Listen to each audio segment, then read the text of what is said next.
Hey, we have a recording. Hello to everyone, and Facebook will be joining us momentarily. I can see preparing live stream has appeared. There we go. Okay, everybody, good morning, and welcome to History Matters and So Does Coffee. Um, Today's topic, in a way, I've addressed it in bits and pieces before, but it's so topical to where we are right now that I had to revisit it with some added content and gumption to it. But before I begin, I turn to my partner in crime, Annie, who will explain the rules of the game. Good morning, everybody. I'm Annie Evans from New American History. Delighted, as always, to be with you. We have a robust chat already going here. If you're tuning in from Zoom, I'm pretty sure you're doing the same thing over there on Facebook. Here's how this works. If you're new to us, first of all, let us know because we want to welcome you. But as we're listening, we hope you'll drop some questions down below in the Q&A. I'll be back in about 30 minutes and we will take some of those questions. So I'll see you in a little bit. Okay. So I'm talking about anger and hate and humor and laughter and joy. In a sense, this shouldn't be a surprise to those of you who know me and know my interest as a historian, because I'm always interested in the role that emotions play in politics, meaning like the deliberate deployment of emotions as political tools. Always interesting to me. Obviously, my most recent book, The Field of Blood, talks about, and I'm going to sort of spin back to this by the end of my comments this morning, talks a lot about the role of fear and anger by Southerners to intimidate Northerners into silence, excuse me, or compliance. So I've been interested in that for a long time. I've talked about it several times before, but at this particular moment, it's so striking. It's like you can see some of these components of emotion and politics and the power that they have and how they can sort of bang up against each other just in the dynamics of even the last week or so, in the ways that former President Trump is hitting at Vice President Kamala Harris, with a lot of anger and hate on the one side, and with some humor and some laughter and some joy on the other side, to the point that um, Trump, I don't know if he's still using the laughing Kamala sort of, epithet that he threw out at her, but he even pointed it out, right? Oh, she laughs. Ooh, that's a bad thing. Whereas, as I'm going to discuss today, laughter is a really powerful tool, particularly against wannabe authoritarians or authoritarian power.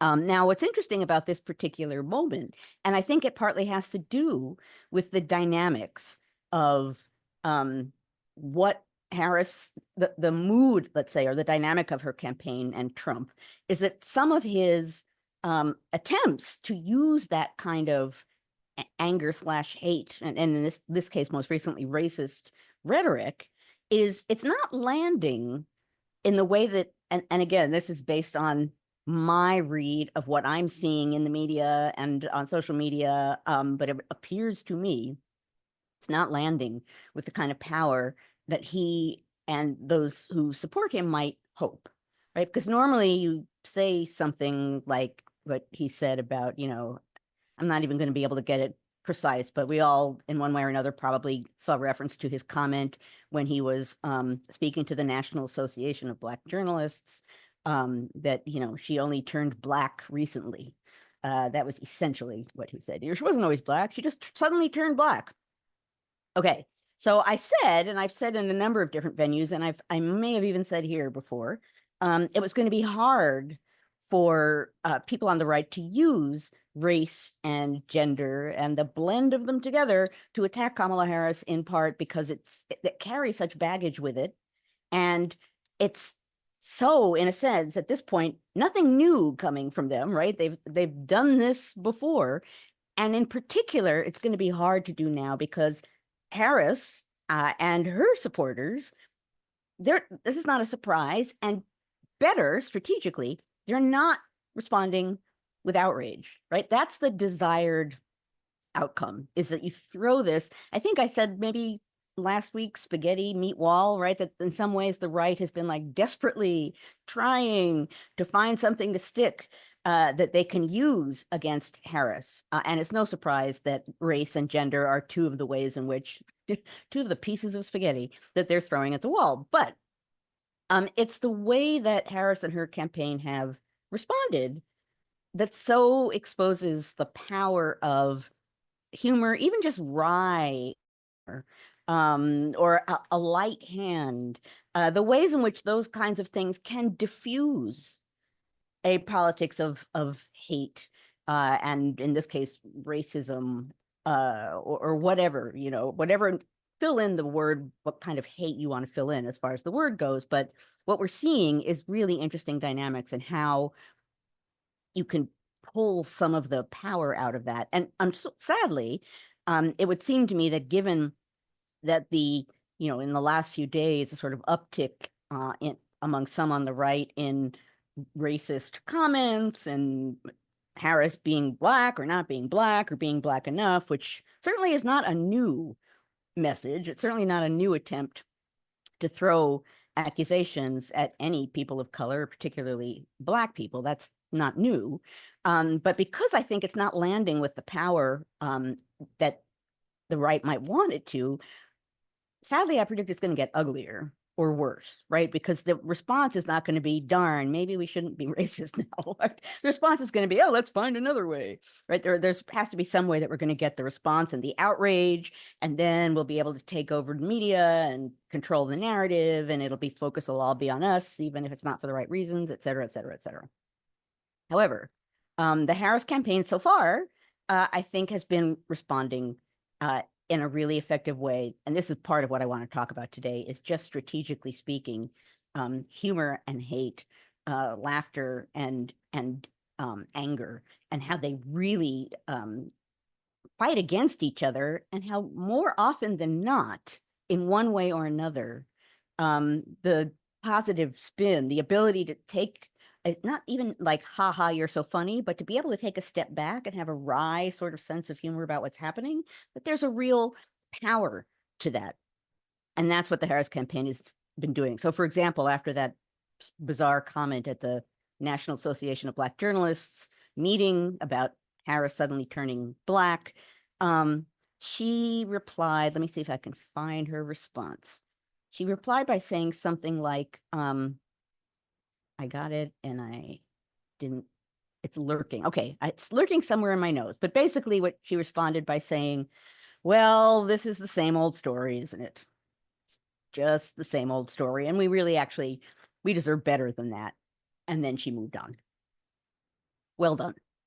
And now, it won't be in the news. It won't be sucking up airtime, because it's exactly what she said and what her campaign said is true, right? Oh, well, this is nothing new. Same old story. And really, we deserve better than this. That's pretty basic. She didn't have to, say anything back. Certainly doesn't need to defend herself in any way, or take up those kinds of accusations and engage with them, since they're kind of pointless to engage with. So anyway, I think that the dynamics right now are playing out well. Very strategic on the part of Harris. Now, I will also say, and I've seen it, certainly people have been saying it, I think, on social media. I'm sure I must have said it before, that the simple fact that there is a political campaign for the first Black South Asian woman who's running for president, may be president, and the fact that there is some joy behind that and some laughter behind that, and again, particularly the fact that there was an attempt to mock that, when in fact, I think many Americans are really hungry for joy, and for something positive, and for things that bring us together. So right now, that's a real strength, and smacking at it is not a strategic thing to do on the part of the right. I don't know what the best way to attack that is. I'm certainly not going to suggest it, put it out into the airwaves, but throwing more hate at that is probably not going to have the impact that they want it to have. Now, I talked a little bit about this. I don't know how many months ago, that I was in Washington and I spoke to some staffers from the House and I spoke to some of the Democratic caucus in the Senate. And one of the things that I mentioned to the senators was this very thing. Because what's interesting to me, so it was last September, at some point, I talked about pushback politics here on History Matters. You could find it if you look it up. And pushback politics, what I was saying was, that you can push back in ways that aren't malicious, and sometimes you can use humor to push back, and that has a real power. So I've been preaching the humor idea for a while, and as I said, I was just waiting for my chance to talk about it with members of Congress, and I finally got it. Now, interestingly, we're seeing other people pick up on it and say, hey, humor, laughter. This is powerful. So part of me is like, yay. Some other part of me is like, yeah, I've been saying that. You could have listened a couple months ago because it's really powerful. But when I spoke to these senators, I ended my comments with this and with pushing back, and particular with how you push back and how that really has an impact. And I talked about how abolitionists, Northerners in Congress, pushed back against Southern slaveholders who were trying to intimidate them and scare them with threats and weapons and dual challenges and whatever else, that there were abolitionists who responded often with humor, which seems, again, counterintuitive on the surface. But just as I'm saying here about the dynamics at play that I'm talking about here, as you'll see, I'm going to offer one or two examples. It worked really well because it just deflated these angry Southerners, raging with cane raised, you blah, blah, blah, blah. And when these abolitionists, these Northerners who had to have a strategy, right? If you're going to stand up in the House or Senate in the 1840s or 1850s and speak against slavery, you had to have a strategy because you couldn't just stand up and do that. Whatever that strategy was, you needed to come in advance and have a sense of how you were going to do this because it was going to be ugly one way or another. So these were people who were very deliberately used humor to deflate. And you could see when you read the congressional record and these moments break out, you can almost feel the sort of pew with which the Southern slaveholders totally deflate because someone doesn't say oh no, or whatever they want them to say. They just say, really? So again, there's a power in this dynamic, but let me offer you a few examples. I've talked about him before. Joshua Giddings, Ohio representative, a really ardent abolitionist who also happened to be a big guy, big man, physically big. And he was a master at orchestrating Southern threats, basically almost inviting them. And then when they came reliably, he would make that into a moment of humor. You can only do that, I think, if you're a big guy and you're sort of can taunt people into attacking you because they will actually run at you because you're big. And at any rate, Giddings, it worked well for him given his appearance. So basically, he would say something deliberately offensive to slaveholders, knowing that someone would take that bait and often run at him, maybe with their cane uplifted or maybe to try and grab him or to punch him. I think he was physically attacked 7 times during his congressional career. But what he typically would do is say something, some Southerner would take the bait, would run at him, trying to get at him, and Giddings would essentially step aside, point to the raging, screaming Southerner, and say to the press, ladies and gentlemen, I give you the barbaric South. There you have the Southerner who's like, ah, right? That doesn't work so well when someone with, a little bit of a wry sense of humor says, look at them being what they are, tisk, tisk, tisk, deflated it.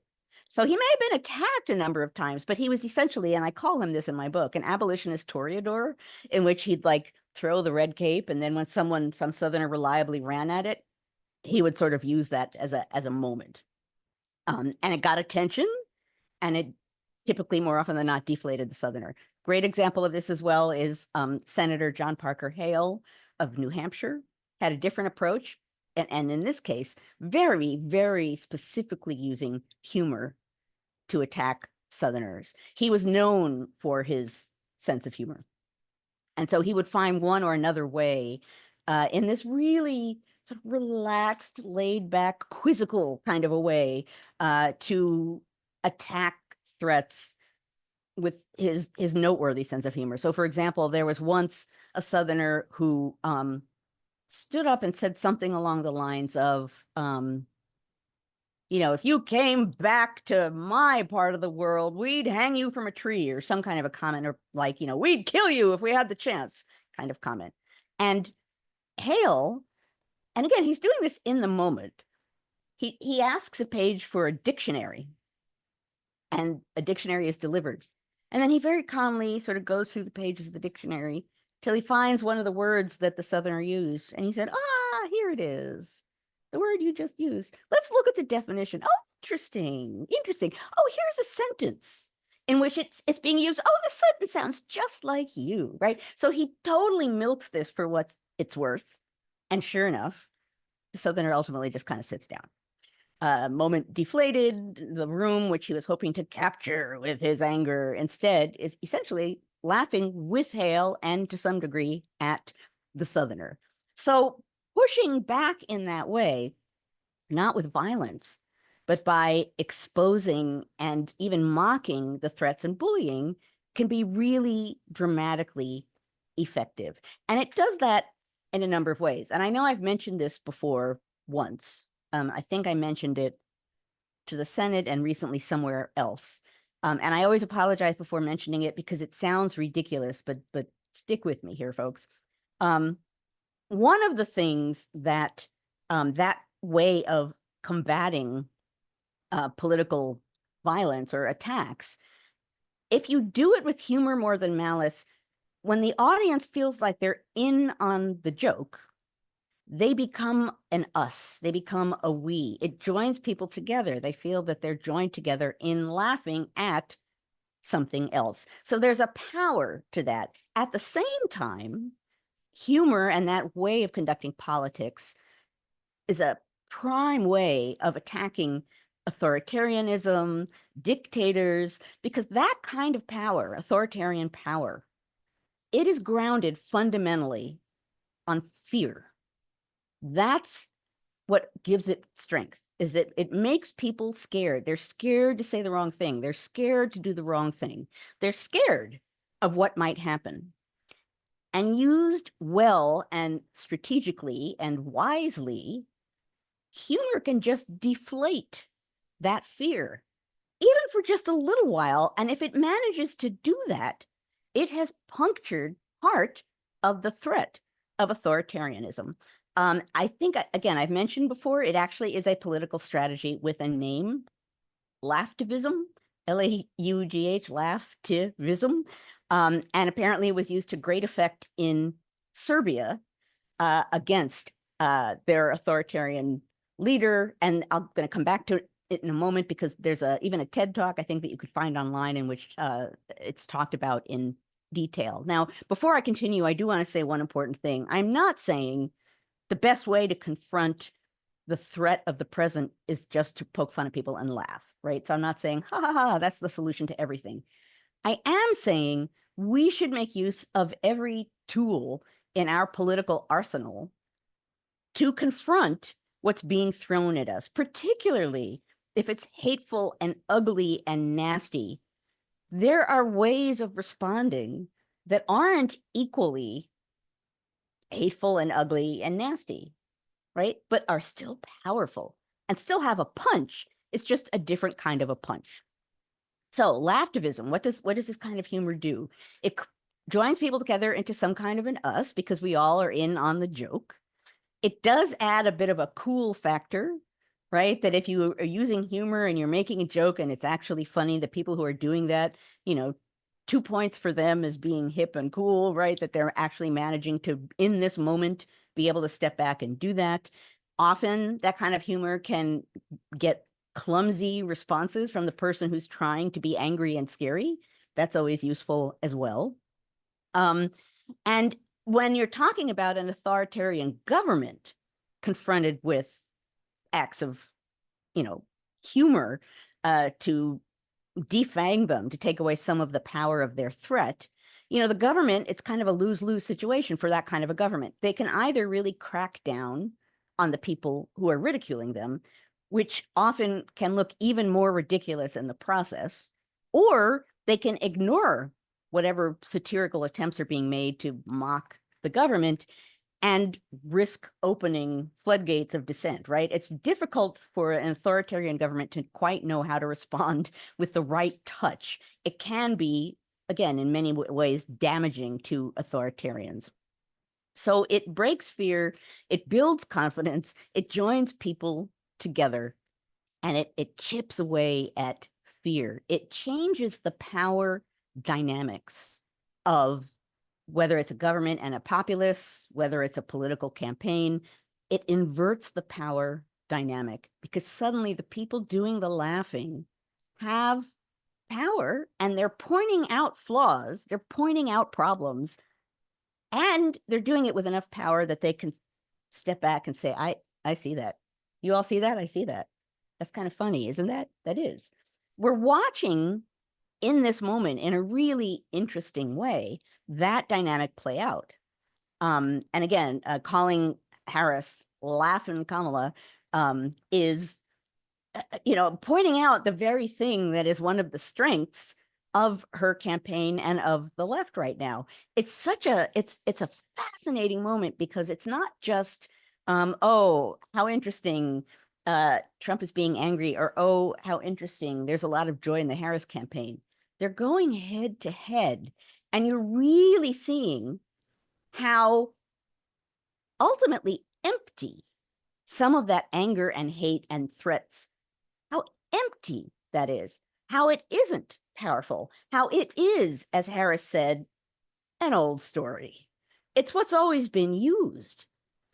So I'm going to be curious when I open things up in a moment or two for questions. I'm going to be very curious to see, for those of you who are here and listening, what has been your experience or your reaction to what we're seeing in this play, hate and humor on the two sides, or hate and laughter, or joy on the two sides, and how that feels to you. I think it's not that common when you have so bluntly obvious a moment in which these things are going head to head, and in which you can feel how the terrain, emotional and political, has dramatically shifted in a very short amount of time.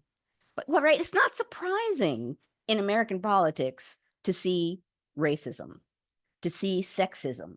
It's not surprising.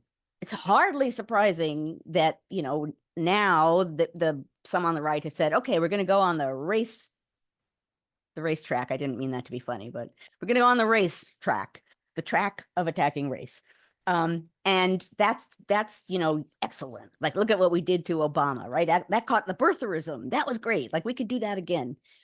But you really get a sense of how we're in a different moment, how there is a difference in time. We're not at the same precise point as we were when Obama was running for president, how some of the same things being used in the same way really don't have the power that it felt as though they once had, and that's important for us to see. Not just the fact that the Harris campaign knows how to do this and is doing it well and is showing its strength in the process, but that we as a people can see those same old attacks aren't necessarily carrying the force that they always have, that they seem like, as she said, same old story. They're going to do that again. I say this all the time, almost anytime I do any kind of public event or something for the press. I'm always asked, like, what do you think comes next? And of course, I always say, I don't know. And I talk about, I'll say it here, if we were playing bingo, sometimes for those of you who are new and haven't been here before, there have been times where there's been a game of bingo going on in the background while I'm talking, because there are some things I say very reliably, and one of them is contingency. And I talk about it because, everyone, we live at a state of contingency, meaning we live looking forward in time. We don't have the benefit of hindsight in the moment, and that's how people experience their lives. So as a historian, when you look back and you try and understand the past, you have to remember the contingency, right? People in 1850 didn't know a civil war was coming. They just understood the moment and they were interpreting it as they saw fit. And the best way to understand the moment is to try and figure out how people at the time saw it. Well, we are in a moment that doesn't have just normal contingency, but is a moment of extreme contingency, meaning we really don't know what's coming down the pike. And that can be scary and negative because we really don't know what's coming down the pike, and it could be bad, right? I'm not going to deny that. But it could also be good because during moments of extreme contingency, there's an openness, there's a fluidity, there's a way in which there's a possibility for change, for positive change. And we are in that kind of a moment now, right? This moment of extreme contingency where we don't know what's going to happen. So I can't predict and say, yay, like, the campaign that understands that you can fight hate effectively and that people will respond to that kind of pushback. I wish I could say, and it's going to win the day and everything's going to be fine for democracy. I can't say that. And I wouldn't say that because we need to be strong and united in defending democracy, particularly now. As I've said many times before, there is no end point of democracy. You don't get to democracy and then stop. You have to uphold it. You have to defend it. You have to live it. This is just a moment where we're reminded about that in a powerful kind of a way. But at any rate, although I can't predict what's going to happen, I can say that watching the way in which the left is meeting the right when the right is throwing out really old ideas of hate to try and chip away at a candidate's qualifications. It's an old story. She's pointed it out that way. It doesn't have the power it had. It appears to have really the performance at that meeting, Trump's performance appears to have been harmful to him. I read again that he was pulled off the stage after 35 minutes. He was supposed to be there an hour, and it was like exit, stage left. But at any rate, my larger point here is watch the dynamics of what's happening and allow it to remind you of the emptiness, ultimately, of what those messages of hate and fear, those prejudices being thrown at the left, how ultimately empty they are. Sometimes they're backed up by violence, sometimes they're backed up by the system itself. But ultimately, it's the oldest of old stories. And we can challenge that power because ultimately we give those stories some of their power and we don't have to. And this is a fine moment for us to basically together say, yeah, what else you got? Because it's not doing it. That's pretty old news. Okay, I'm on 2 minutes past. I do want to say, I mentioned the TED Talk. I believe it's there's a TED Talk called The Power of Lactivism. And boy, I'm going to get this guy's name wrong. Srdja Popovic. So Srdja Popovic, who is the co-founder of an organization in Serbia that helped to overthrow President Milosevic. I'm probably getting his name wrong. At any rate, find the TED Talk because he's the guy who came up with this. And he's the guy who really has a strong understanding of how this kind of dynamic hurts. Okay. And now, mug. Thank you. Mug. Okay, so I have used, for those of you who are new here, I have used this mug before. Every week for 227, this is our 227th week. I never remembered that. I remembered it this time, our 227th episode. I do not have 227 mugs, but I got a lot of them. And sometimes they're directly on target, and sometimes you have to travel on a little trip with me to see that they connect. I think this one actually kind of connects. I might not have used it very often, but it's kind of a new agey. It starts out as a new agey mug. It says, be good to yourself. But the messages on it are like, let yourself go, laugh heartily, abandon worry.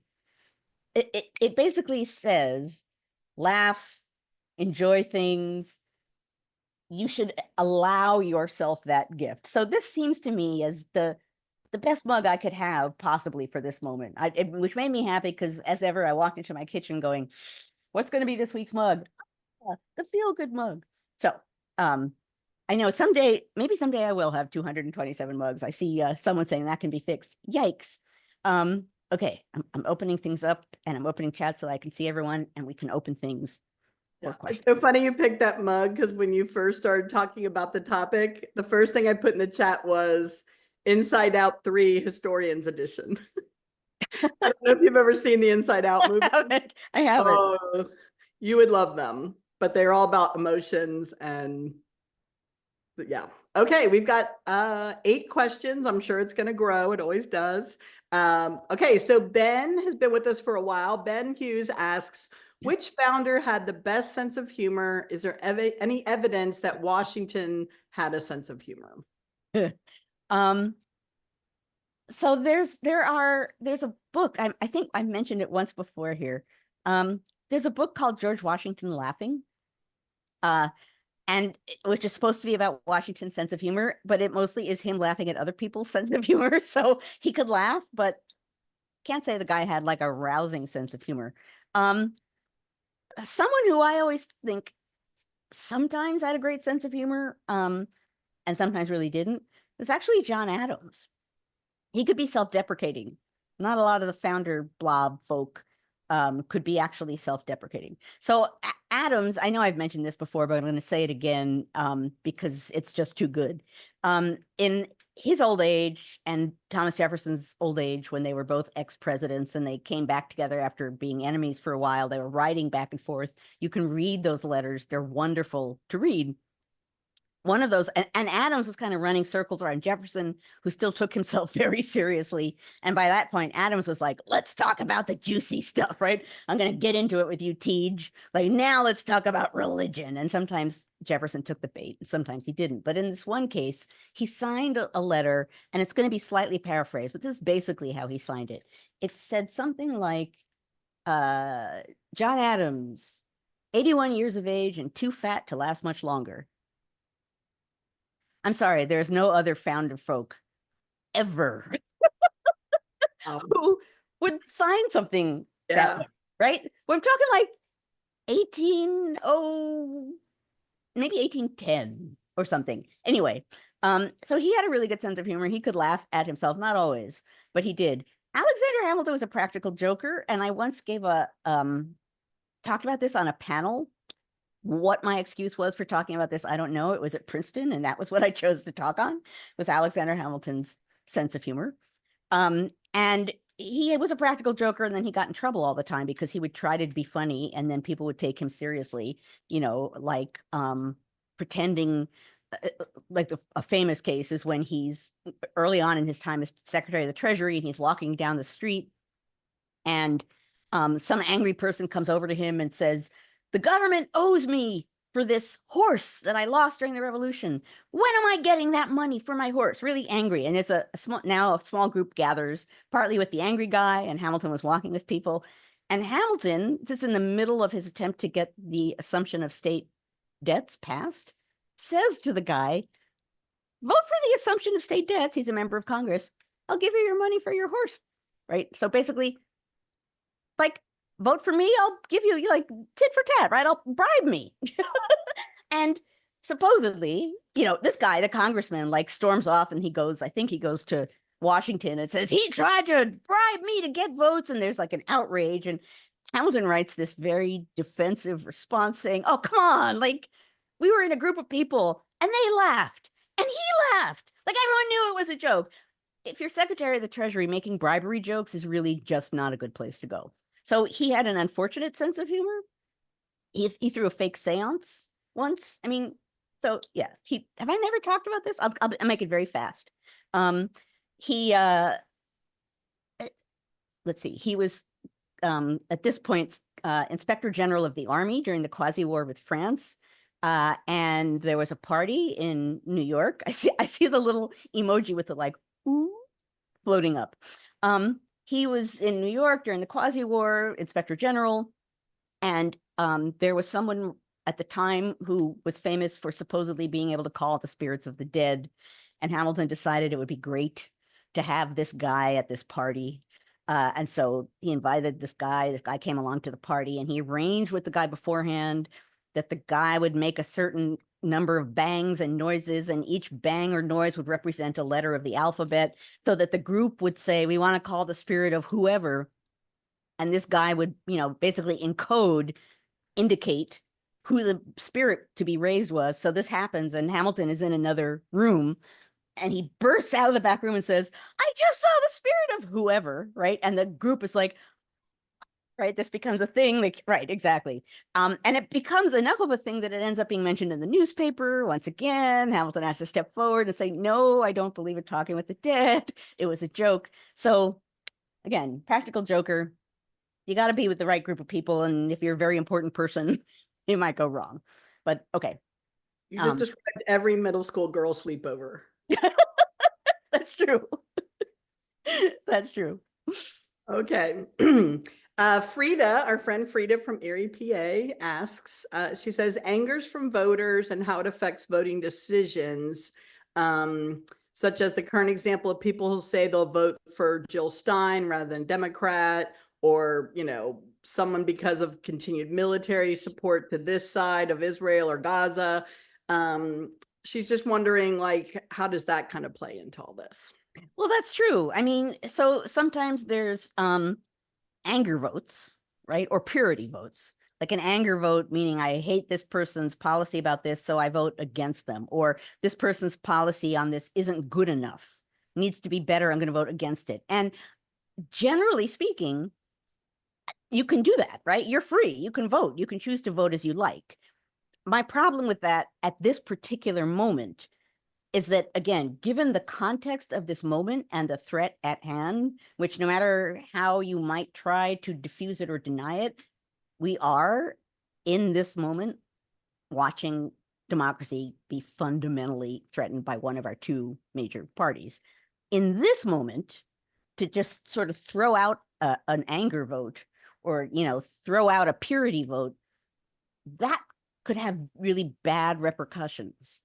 I think better to vote for democracy. And then once you have in power a government that has to be responsive to the people because it's grounded on democracy and the public, as opposed to an authoritarian government, then use that power that you will have preserved to make change of the kind that you want. That to me is a far better strategy. So I don't think, generally speaking, you should never have that kind of a vote. But I think given the context of this moment, that is profoundly not helpful. And if in the end, there are enough of those kinds of votes that you end up having the right win, good luck trying to influence a government that is authoritarian in any sense of the word. Good luck having them respond to the public, because the public won't matter. What will matter will be the whim of the people in power. So thinking in the long term, that kind of vote is not going to help you and your cause. Yeah. All right. Our good friend Sydney from Georgia asks, what other notable times in American history have presidential candidates used humor to appeal to voters, and how has that changed over time? Well, actually, I see Lincoln. Yes, Lincoln, used humor in a variety of different ways to, and I have to say, it's one thing, the, what's the Steven Spielberg movie? Is that called Lincoln? Yeah, it's just called Lincoln. Lincoln. Yeah. That does a nice job of sort of showing him deploying humor in tense moments and actually driving some people crazy in a very humorous way. Like, not another story. There's someone in the middle of the movie who's like, not another one of his funny stories, and like runs out of the room. So that's right. Ethan Allen, story of Ethan Allen. Is it Ethan Allen? Who in the Lincoln story on that? No, it's George Washington, who supposedly in British bathrooms, Washington's portrait is anyway, I'm not even going to go into Washington. Yeah, I know. Yeah, it was Washington. At any rate, there have been people like Lincoln who just as a method of their general political craft use it. There, obviously humor in a campaign, whether it's in the form of like songs or chants, who which president is it that had against him the chant, "Ma, ma, where's my pa? Gone to the White House, ha ha ha." Someone's going to be able to tell me that had to do with an illegitimate child coming from a president, but Was it Jackson? don't think that was Jackson. No, Harrison? someone's going to have to I've heard come this. up with me, but no, Someone I says, don't. Gloria says Cleveland.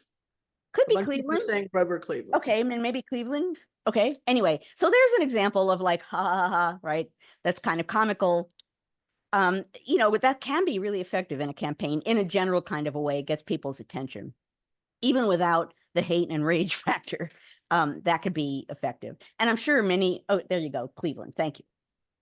There you go. Cleveland had an illegitimate child, and that's where that came from. Thank you. See, of course, I remember the jingle. I remember the chant, and then the actual details. I'm really good at jingles. At any rate, yeah. So I'm not claiming, and that's actually a really good question. I'm not claiming that this is the only case in which humor is being used. What I am talking about is the way in which right now it being used against such a distinctive politics of hate and racism is a really sort of dramatic way of seeing it at play.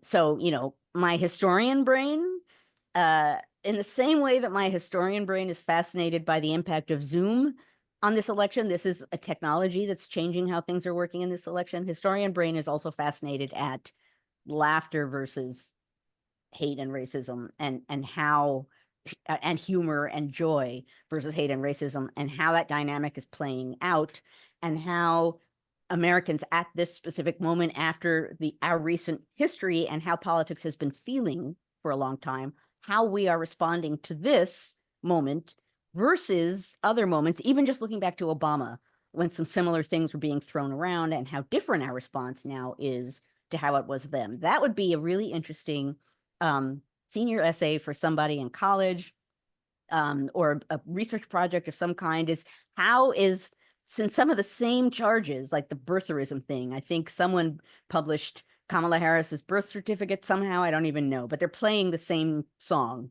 again.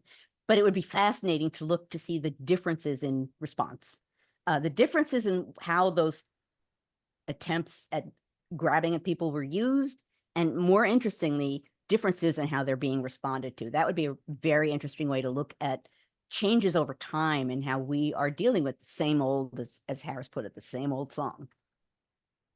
Yeah. So Dave is asking, is using the word weird to describe political opponents different or more effective than humor? Before I come back to that, I do want to, before this goes zipping away, Clinton has a really good point. One of Lincoln's jokes was to say racist things. And I do want to say, humor also is contextual. And so I'm sitting here talking about like humor, yay, but that's an important point. Is that humor in a time period, what can seem funny to people in a time period, can be bluntly racist, right? So again, I'm not trying to make absolute claims like all humor is good, all humor works, all we need to do is use humor and have a light touch to make things okay. I'm not saying that, but that's actually a really important point. So thank you, Clinton, for saying that, because context matters and content matters. Okay, I'm sorry. Now go back to the question, Annie. Dave was asking, is using the word weird to describe political opponents different, more effective than using humor? Well, I think it's related, right? I think weird is a word that on the one hand has a lot of cultural baggage, but isn't like malicious, right? It's not like they're all creeps, they're all like pedophile, whatever it is that people throw around, like they're weird. That has a middle school kind of tone to it. So I don't think that's unrelated to humor. And it's interesting. If I thought about it before, I would have woven it into some of my comments. That's in and of itself an interesting thing, because I've seen all kinds of responses to it, in which obviously people on the left have jumped into that, like they're weird, they're all weird. And I still see people pointing at that and saying it. And then I've seen some people come forward and say, I kind of like being weird. Can we not make that bad? Which I understand, right? I totally get that too. But that actually I think is related to the humor idea because it's a pushback with a light touch. Weird has a power to it, and particularly seems to have a power that is working against some on the right because they're responding in a as though they're profoundly hurt, like, I'm not weird, which again, if I were, when you're in middle school and someone says you're weird, I'm not weird is really not going to be the best response. Like, you just know you're going to still be in trouble. But that is a part of the same dynamic. I'm watching, I guess, to see how it plays out because it's an insult, but it kind of isn't, and there's a kind of humorous edge to it. And right now, it appears, if you're talking about spaghetti meat wall, if you're talking about spaghetti on the left, this one appears to have stuck to the wall. So, we'll sort of see how that plays out. All right. Good question, Dave. How about one from Charles, our good friend Charles, been with us for a long time. He says, what might be ways that someone wanting to respond with humor can avoid inadvertently crossing the fine line between humor and hostile verbal jousting? He said, the trickiness of it strikes me when considering spousal exchange when one side tries to make a joke and makes it worse. Yeah, no, and that, so in that way, that's totally true. You make a joke and you make it worse, or you think you're being funny and you stick your foot in your mouth by saying something supremely offensive. That's totally true. And that's really important to think about, particularly if you're talking about issues of gender or race, and you're saying something that you think is funny that to someone who's in the middle of that kind of an insult really might not think is funny. So it's not heedless, right? It's not careless. It actually, oddly enough, has to be really well thought out, careful humor, or it could totally backfire and become, in and of itself, something that's racist or sexist, right? So you don't want to do that thoughtlessly, right? It's very powerful. I stand by what I just said, but the added component, and that question is a good reminder of it, is that it can backfire tremendously. So you have to have a sure hand. You have to be careful in the way that you're using it. You have to be able to read what's happening in the response to it and what might or might not work. You have to have a sense of awareness of your opponents, and a sense of kind of empathy about how different people might respond to it, right? But all of these things, right? Empathy, a sense of awareness, those are important things that you would hope any political candidate might have, and they really don't all have that. And we're watching some of that play out right now as well. All right, good question, Charles. We have such great questions in this group. Okay, Tim, before we go on to Tim, I see, Annie, you just mentioned All in the Family, and Archie Bunker. It's a great example of what I was just saying. So I think most people assumed that All in the Family was supposed to be funny, and that Archie Bunker was so over the top prejudiced about everything that you're supposed to laugh at him. But I remember at some point dating someone whose parents took him seriously, like agreed, like that Archie Bunker. And I remember I was like, it never occurred to me that someone would respond that way and take it as encouragement, right? So humor can be tricky. Anyway, I'm sorry, go on. Tim had a question. I don't want to. No, I feel like that show, when you break it up, you could teach a semester or a year-long course on all of the subtext. Yeah. And such a reflection of the times. Like when we watched it as kids, we laughed. It was funny when he made the raspberry thing and he called Meathead a hippie and all that. But as I got older and watched it, I was like, man, I wish I'd understood all that when I was a kid. It would have made my history lessons much more interesting. So totally true. What a great idea that is. You could teach a course using sitcoms of a particular moment and what was considered funny at the time. And All in the Family would be the best example of that because it was deliberately hitting at social issues. The Jeffersons would be another one that's like touching on all kinds of racial issues. That would be a great way to teach a course, to talk about what happens in an episode and why it was or wasn't funny at the time, and then how we might interpret it now. What a great idea. Anyway, I'll stop. You Go. froze up for a minute.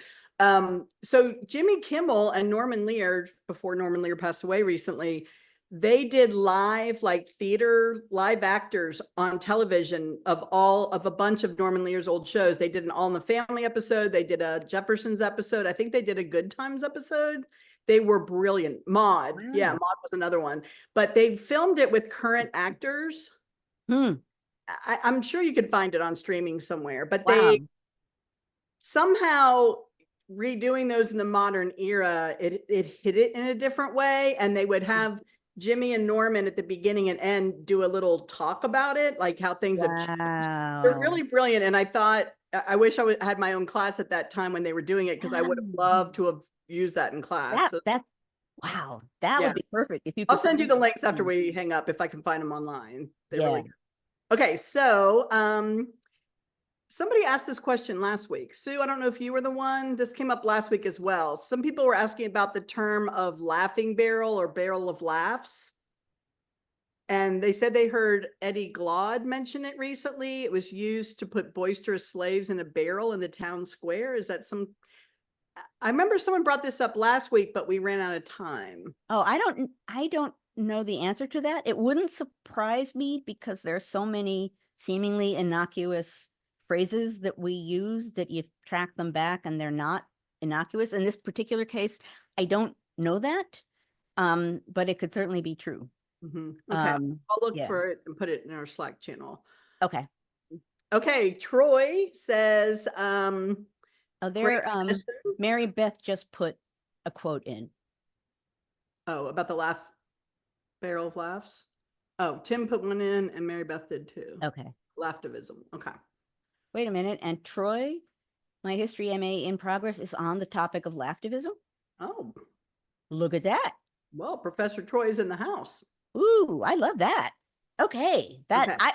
I've been preaching about lactivism and I always feel like, listen to me. It's really important right now. So Troy, this makes me supremely happy. Anyway, I'm sorry. Go on. Okay. Tim's had a question. Did you miss? I skipped Tim's. I started and then we were talking about something else. So I'll go back to Tim's and I'll go to Troy's. Hopefully we have time. So yep. Tim was asking who had the best sense of humor during the Second Continental Congress. Oh. Wow. I can actually recall a joke from the Second Continental Congress. Now I have to remember who said it. Well, I'll tell you the joke, and if I can remember the guy. Ben Franklin had a wonderful sense of humor, so that would be the easy answer. Ben Franklin, right? And because, you know, he put it in his newspaper and his almanacs and everything else. So that could be, you know, Lori says nerd check. But there's someone in the Second Continental Congress. This is a not an obscene joke, but a off-color joke. Apparently, at some point, there was like rare animals on display in Philadelphia during the meeting of the Second Continental Congress, and there was a camel out in the street, and someone in the Second Continental Congress needed to go to the bathroom, and he said, think I'll just go get a peep at the camel. And that became the phrase that everybody used for a certain part of the male anatomy and going to the bathroom thereafter. Well, gonna go take a peep at the camel. I can't remember who that is.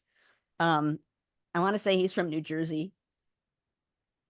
Anyway, if I gotta go see a man about a horse, I'll see if I can find that later. But anyway, that when you said humor in the Second Continental Congress, that's what came into my head.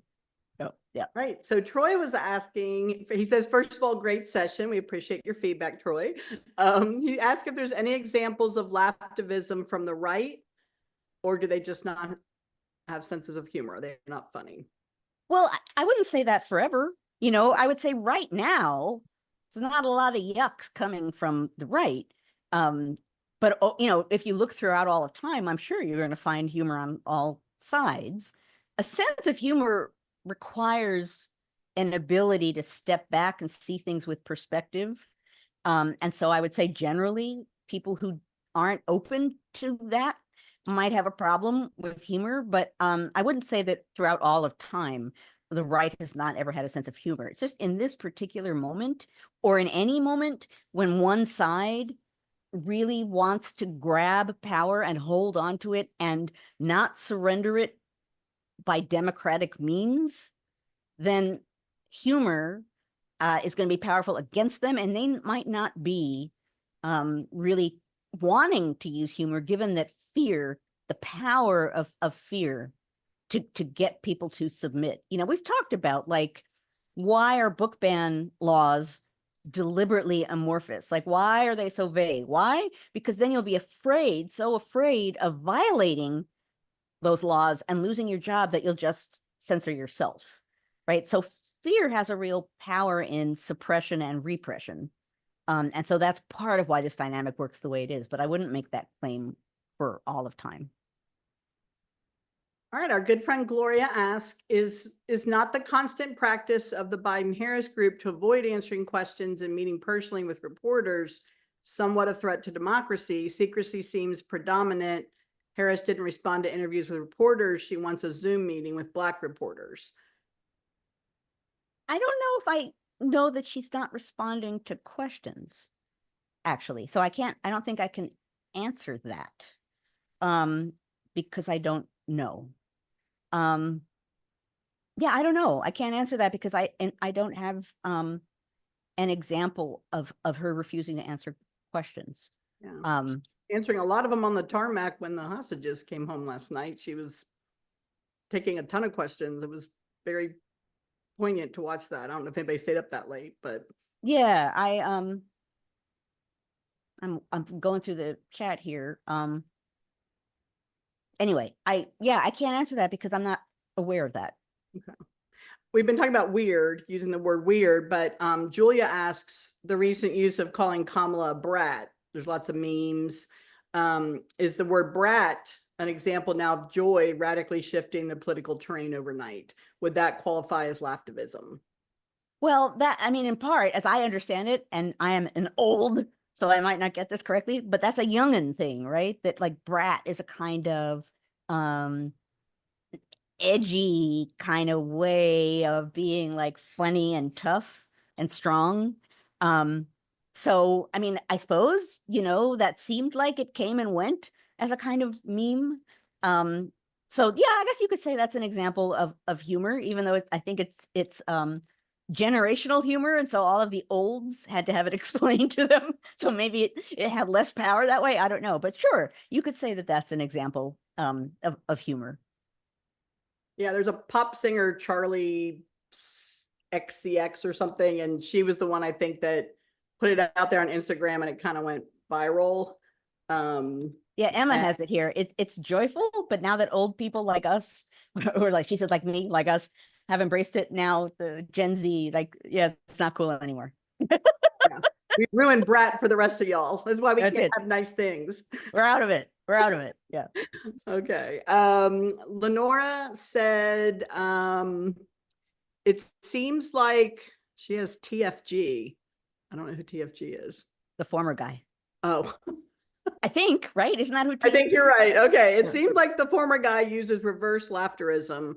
When he's accused of saying something controversial, they claim he was joking. So is reverse laftivism a piece of this, I guess she's asking? Well, I have a strong response to that. So and not to turn this deadly serious, but it's what abusers do. They say something horrible, they insult you, they're nasty, and then when you don't respond by laughing, they say you don't have a sense of humor, and they say, well, that was a joke. You don't have a sense of humor. Like, I'm going to say the horrible thing. I'm going to watch it hit home. I'm going to see the expression on the face of the victim that they know just what I said. And then I'm going to double it by saying, oh, no, it was a joke. And look at you. You can't take a joke. So I actually, in this case, don't think that's laftivism at all. I think that's abusive. And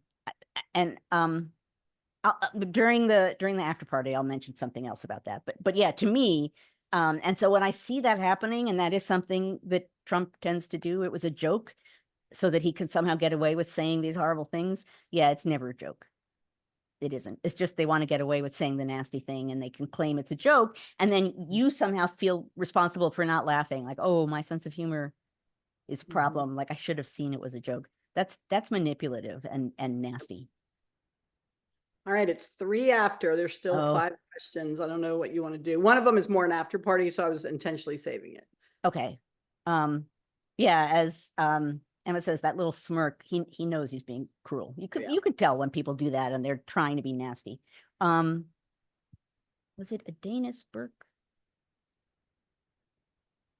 Someone's trying to find where Pete the Camel came from. Okay, I'm gonna stop. But at any rate, I don't think it was a Danish Burke. Anyway, let's try one more and then we can go to the after party. Okay. So Frida was asking about Josh Hawley running a bunch of memes and will they help? Will they help their cause? So how do you think the memes kind of play into it? You know, we didn't have memes 5 years ago, even, I don't think, maybe 10 years ago. I mean, they could be an advantage, right? If they catch on social media, which is sort of where they would catch on. Memes strike me as kind of loose cannon ammunition because it may work, but it would be very easily manipulated against you because social media, man, that's like the Wild West. So that can be a politics of humor. It might catch on and you might end up seeing people wearing like t-shirts of a meme, or it becomes such a powerful meme that it becomes like slang that people use for a long time. So it can be effective. But once you throw that out there on social media, like it's just game, right? And people can use it in whatever way they want. You have to hope they don't come up with a good way to use it against you. But it's a great example. And it is a new-ish kind of way of using humor-ish because we're talking about, the internet and social media, but still, for sure, that could be an example of it. So Frida clarifies that Hawley's opponent is using him running as a meme. So it's not Hawley himself. So I apologize for that, Frida. Thank you for clarifying your question. Okay. All right. We are 5 minutes after. There are 4. We should go. And apparently, there is a book that says it was a Danish Burke. I just don't think he's a chuckly guy because he tried to get Hamilton to fight a duel, but maybe he was more of a chuckly guy than I thought. At any rate, yeah, we are good weird. Let's go to the after party since we are past the time. And let me explain what that means to those of you who are here. And I should say, I forgot to say at the beginning, we still have a few minutes left. Folks, if you are here for the first time, tell people in the chat, because this is a real community here. And if you're here for the first time, you will get a robust welcome from the folks. Quirky, yes, Linda. You get a great welcome from the community here. So I always say that at the beginning, I forgot this time. So anyway, feel free to put that in chat. What we're going to do now is go to the after party. What that means is we are no longer going to record what we're saying. So we can be even freer and easier than we have been already. If you joined us through the NCHE website, just stay right where you are and poof, you will be in the after party. If you are watching on Facebook, you need to leave Facebook and go to ncheteach.org/conversations. That's ncheteach.org/conversations. And then you too will poof be in the after party. I do want to thank everyone for being here. I see all this Danish Burke stuff going on and I want to join in so badly and I won't. But I want to thank all of you guys for being here and being part of the conversation of democracy. We're going to have so much to talk about in this conversation of democracy in the coming months. I see childless cat ladies. That's another thing that like was meant as an insult and not so much. At any rate, thank you for being here. Thank you, Annie and Claire and Jessica and John and NCHE for making this possible for 227 weeks. Unbelievable. And I hope that you guys will have a good week. Stay cool if you're in places that are warm. Yeah, it's as a matter of fact, when we go to the after party, I'm going to run over and turn my air conditioner back on because yeah. At any rate, thank you guys. Oh, okay. There's 2 people who are new. Is that right? Leonora and Kathy, because they're getting welcomes. Welcome. you got to come back, guys. We love new people coming here. And this is pretty typical, I would say, of what our sessions tend to be like. So you have a good sense of what it is. At any rate, thank you guys all for being here. I will see you in a week. This childless bird lady will be back in a week's time. And I guess we can segue to the after party.